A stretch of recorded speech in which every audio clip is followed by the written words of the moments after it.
അസ്സലാമലൈക്കും. നോമ്പ് തുറക്കാൻ ഒരു 1 അവർ ഉണ്ട് ബാക്കി. ഞാനാണെങ്കിൽ സ്നാക്സ് ഒന്നും ഉണ്ടാക്കിയിട്ടില്ല. പെട്ടെന്ന് നമുക്ക് പോയിട്ട് കുറച്ച് സ്നാക്സ് മേടിച്ചുകൊണ്ട് വരാം.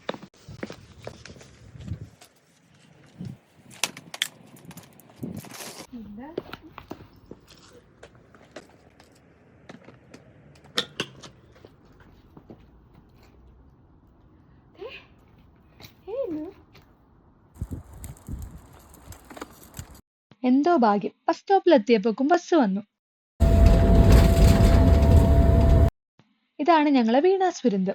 ഒരു സൗത്ത് ഇന്ത്യൻ റെസ്റ്റോറന്റ് ആണ്. ഒരു വിധപ്പെട്ട എല്ലാ സ്നാക്സും ഞങ്ങൾക്ക് ഇവിടെ നിന്ന് കിട്ടാറുണ്ട്. എന്ത് മേടിക്കണം എന്നിങ്ങനെ ചികയുമ്പോഴാണ് പൊതിച്ചോറ് എന്റെ കണ്ണിൽ പെട്ടത്. പിന്നെ ഒന്നും നോക്കിയില്ല, ഒരെണ്ണം അങ്ങോട്ട് ഓർഡർ ചെയ്തു.